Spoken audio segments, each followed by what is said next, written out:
मैं आपसे आज सबसे पहले राजनीति की बात नहीं करूंगा, चुनाव की बात नहीं करूंगा, ना ही किसी नेता का बयान आपको सुनवाऊंगा। आज सबसे पहले बात होगी उन चूल्हों की जो गैस की किल्लत में बुझते जा रहे हैं। मशहूर शायर बशीर बद्र साहब का एक शेर है, जिंदगी तूने मुझे कब्र से कम दी है ज़मीं, जिंदगी तूने मुझे कब्र से दी है ज़मीं, कम दी है ज़मीं, पाँव फैलाऊं तो दीवार में सर लगता है। आज ये शेर सूरत के इन मजदूरों की कहानी बन चुका है जो शहर छोड़कर अपने गांव लौटने को लाचार हैं। ये हकीकत है गुजरात के सूरत से लौटते हर उस मजदूर की जिनकी रोजी रोटी इजराइल ईरान युद्ध की आग में झुलस कर जल सी गई है। ये 500 रुपए की दिहाड़ी कमाते हैं और इन्हें ब्लैक में एलपीजी का गैस मिल रहा है 400 रुपए प्रति किलो। किसने सोचा था कि हालात 21 दिन के बाद ऐसे हो जाएंगे।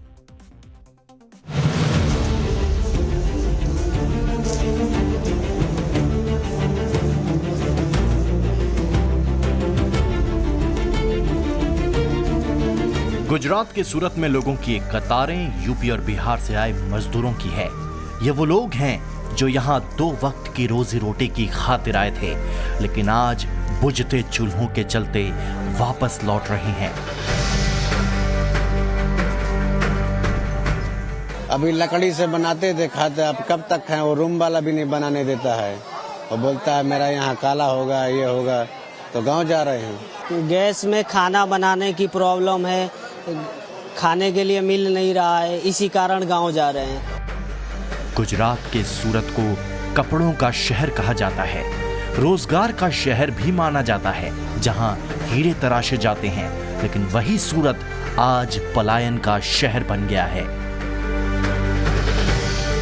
जो भी मजदूरी करते हैं 150 हजार 500 डालते हैं, वो भी समय से मौका से नहीं मिलता, टाइम से नहीं मिलता है। अकाउंट भी बंद हो गया है, समय से पैसे भी नहीं है और गैस भी नहीं मिल रहा है। इन तस्वीरों को देखिए, रेलवे स्टेशन के अंदर कितनी भारी भीड़ है। वेटिंग हॉल में कतार लगाकर बैठे ये मजदूर गांव लौटने के लिए अपनी ट्रेन के इंतजार में है। जितने लोग स्टेशन के अंदर है, उससे ज्यादा भीड़ बाहर है। हर हाथ में एक झोला है, मन में गैस न मिलने की मजबूरी का मलाल है। हर आंख में बस यही सवाल है, गैस की किल्लत कब खत्म होगी। तो 4-5 दिन से ज्यादा परेशानी हो रही है। 500 रुपया लीटर मिल रहा है और पैसे भी नहीं है, इसलिए गांव जा रहे हैं। यानी कमाई कम, खर्चा 2 गुना, और इसका नतीजा इन मजदूरों की घर वापसी। कहा जा रहा है कि असर ईरान इजराइल युद्ध का है। वहां आग लगी है, लेकिन धुआं यहां तक आ गया है। वहां बम गिर रहे हैं, यहां चूल्हे बुझ रहे हैं। वहां गैस के प्लांट जल रहे हैं, यहां सिलेंडर गायब हो रहे हैं।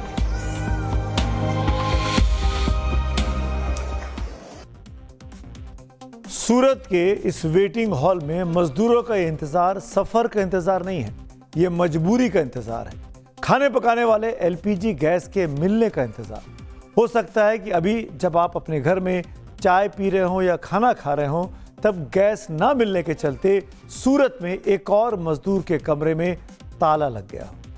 याद कीजिए कोरोना काल के उस वक्त को, उस वक्त भी सूरत से मजदूर अपने अपने गांव को चल पड़े थे।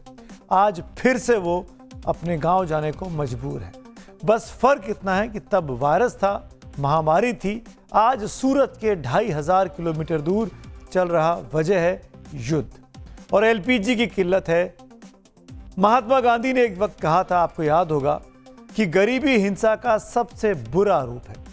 गांधी के शब्दों में एक तरह से आज वही हिंसा इन मजदूरों के पेट पर हो रही है, उनके चूल्हे पर हो रही है। इस समस्या को लेकर आज जब पेट्रोलियम मंत्रालय की जॉइंट सेक्रेटरी सुजाता शर्मा से सवाल पूछा गया कि भाई मजदूर लौट रहे हैं, वर्कर्स को गैस नहीं मिल रही है, वो चूल्हा अपना भरवा नहीं पा रहे हैं, तो क्या जवाब दिया सेक्रेटरी साहिबा ने, सुन लेते हैं। मैं हमेशा से कहती आ रही हूँ कि स्थिति चिंताजनक है, हम उस पर नज़र रखे हुए हैं, लेकिन डोमेस्टिक सप्लाई में कोई कटौती नहीं है।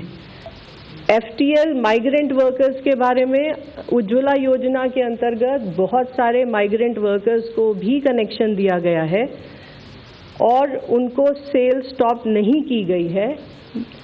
That's what I can say about this. And grey market के अंदर we can not allow the sale, इसीलिए DAC का इम्प्लीमेंटेशन किया जा रहा है। तो सरकार का कहना है कि ब्लैक में गैस बेचने की परमिशन नहीं है, ऐसा करने वालों की धरपकड़ की जा रही है। LPG की कालाबाजारी और जमाखोरी के खिलाफ देश भर में सख्त छापेमारी के दावे अलग अलग राज्यों से लगातार मिल रहे हैं। इसे लेकर कई राज्यों में गिरफ्तारियां तक हो गई हैं। लेकिन इन सब के बीच गरीब आदमी पिस रहा है, मजदूर परेशान हो रहे हैं। वो खाने बनाए तो कैसे बनाए, कहां से ईंधन लेकर आए। शहरों में जिसका कमरा 10 बाय 10 का हो, उस एक छोटे से कमरे में जहां पे दर्जनों लोग रहते हों, जहां ठीक से सांस लेने की जगह तक मुश्किल हो, वहां लकड़ी का चूल्हा कैसे जलेगा। सोचिए जरा। एक ऑप्शन जो आजकल बहुत कहा जा रहा है, मिडिल क्लास में बहुत फेमस हो गया है, वो ये कि भाई जाके आप इंडक्शन ले आइए, बिजली से चलने वाला। लेकिन जिन मजदूरों के लिए 2 वक्त की रोटी का जुगाड़ ही ना हो, मुश्किल से होता हो, वो 4000 रुपये तक महंगा हो चुका ये इंडक्शन का चूल्हा कैसे ले पाएंगे। ये तो उनके बजट के बाहर की बात है। लेकिन ये परेशानी अब सिर्फ मजदूरों की नहीं रही। हिमाचल प्रदेश में विधानसभा का बजट सत्र चल रहा है, लेकिन शिमला विधानसभा में मुख्यमंत्री, मंत्री, विधायक सबके लिए खाना अब लकड़ी के चूल्हे पर बनने के लिए मजबूर है। इन तस्वीरों को देखिए जो शिमला से आई हैं। ये व्यवस्था हिमाचल प्रदेश पर्यटन विकास निगम की तरफ से की गई है। कमर्शियल गैस की कमी के चलते ये फैसला मजबूरी में लेना पड़ा है। जब सत्ता के केंद्र में ये हाल है तो आम आदमी किस भरोसे जिए, किसके भरोसे रहे। हमने सोचा कि पुरानी परंपरा लकड़ियों पे खाना बनाया जाए, क्योंकि कमर्शियल गैस है वो नहीं मिल रही है हिमाचल प्रदेश में, सप्लाई नहीं आ रही है। तो इस बार हमने यही सोचा है कि खाना हमारा जो भी खाना बनता है VIP का चाहे किसी का भी हो, वो यहीं से बन के जाता है, वो शुरू से ही यहीं से बन के जाता है। तो इस बार थोड़ी दिक्कत आ रही है, गैस सिलेंडर नहीं मिल रहे हैं। तो इस बार फिर हमारी मैनेजमेंट ने कुछ सोचा कि इस बार चलो लकड़ियों पे खाना बना के देखते हैं। और अब शिमला के बाद चंडीगढ़ का हाल आपको दिखा देते हैं। वहाँ मौसम भी खराब चल रहा है, लगातार बारिश हो रही है, लेकिन लोग भीगते हुए लाइन में खड़े होने को मजबूर हैं। खराब मौसम में भी लोग LPG सिलेंडर लेने के लिए कतार में खड़े लंबे देर तक नजर आए।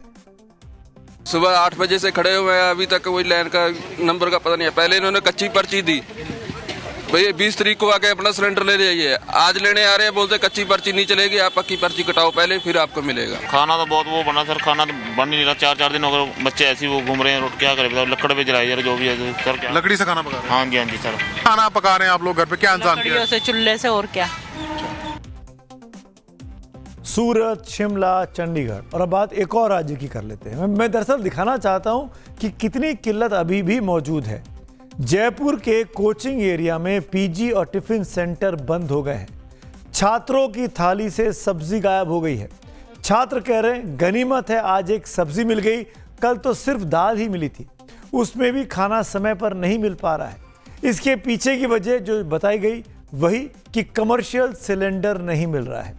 इंडक्शन पर खाना पकाने को महिलाएं मजबूर हैं, जिससे समय ज्यादा लग रहा है। इतना नहीं बन पा रहा है। बाहर के टिफिन थे वो भी टूट चुके हैं इस चक्कर में मेरे की आंटी आपने तो खाना ही बहुत कम कर दिया है इस चक्कर में। क्यों हो रही है ऐसी समस्याएं इतनी? सिलेंडर की वजह से हमारे पास सिलेंडर की व्यवस्था नहीं हो रही है। 1 महीने से मैं बहुत परेशान हो रही हूँ और इंडक्शन का चूल्हा यूज करती हूँ तो वो भी मेरे से चल नहीं पाता है। इंडक्शन नहीं चल पाता है तो दिक्कतें काफी होती होंगी। स्टूडेंट्स भी काफी रहते होंगे आपके पास, उनको खाना परोसने में समस्या हो रही है, परेशानी होती है। सुना आपने, देखा सरोज जी को बात करते करते उनकी आंखें भर आईं। क्यों अपने लोगों को, अपने छात्रों को वो खाना प्रोवाइड नहीं कर पा रही है। मुंबई में होटल वाले अब कोयला खरीद रहे हैं। होटल, ठेले, चाय वाले सब कोयले पर लौट आए हैं। जब कोयले की डिमांड दोगुनी तिगुनी बढ़ गई है तो कोयले की कीमतें आसमान छू रही हैं। मुंबई के शिवड़ी कोयला बाजार में पहले रोज 100 से 125 मीट्रिक टन कोयला बिकता था, लेकिन अब एलपीजी संकट के दौरान रोज 200-250 मीट्रिक टन पर बिक रहा है। वहीं कीमत भी 25 से 40 रुपए किलो हो गई है। अभी तो 3 से 4 गुना डिमांड है और इतना स्टॉक किसके पास है नहीं, तो निश्चित तौर पे इसका असर जो है इसके प्राइस पे भी पड़ा होगा। डेफिनेटली 5 से 10 रुपये का होलसेल इंडेक्स में प्राइस हो गया है। पहले 25 से 30 था, अभी 30 से 35 रुपया हो गया है होलसेल प्राइस। गैस मिलने में दिक्कत है, हम सब जानते हैं। दुनिया में युद्ध चल रहा है, बहुत किल्लत होती जा रही है। कोयला जिससे चल सकता है उसके दाम बढ़ते जा रहे हैं। इस बीच एक और बुरी खबर आ गई आज।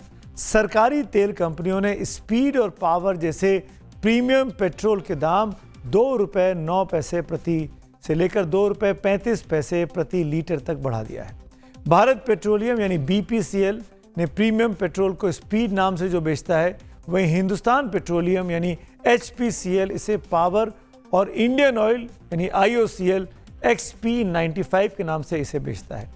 ये नॉर्मल पेट्रोल के मुकाबले करीब 10 से 12 रुपए महंगे होते हैं। अब और महंगे हो जाएंगे, यानी 2-2.25 रुपए और दाम देने पड़ेंगे। वहीं सामान्य पेट्रोल के दाम में अभी कोई बदलाव नहीं किया गया है।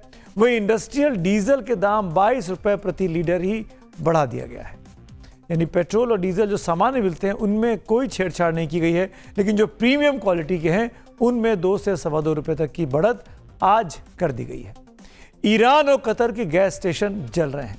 पूरी दुनिया में पैनिक फैला है। भारत में सरकार कह रही है कि डोमेस्टिक एलपीजी की सप्लाई में अभी तक कोई रुकावट नहीं आई है। सूरत से लेकर शिमला, चंडीगढ़, जयपुर से मुंबई तक की तस्वीरें कुछ और ही कहानी कह रही हैं। मुनाफाखोर कालाबाजारी करने से बाज नहीं आ रहे हैं और ये हमारे देश के लोग हैं जो कुछ हरे हरे नोटों के लिए अपनों को ही लूटने में लगे हैं। मानवता जैसे तेल बेचने चली गई है। सबसे बड़ी मार इन गरीब मजदूरों पर पड़ रही है। इन मजदूरों के लिए ये सिर्फ गैस का संकट नहीं है, ये जिंदगी का संकट है, क्योंकि जब रोटी पकाने वाला चूल्हा ही ना जले तो मजदूर शहर नहीं अपनी उम्मीद छोड़ देता है।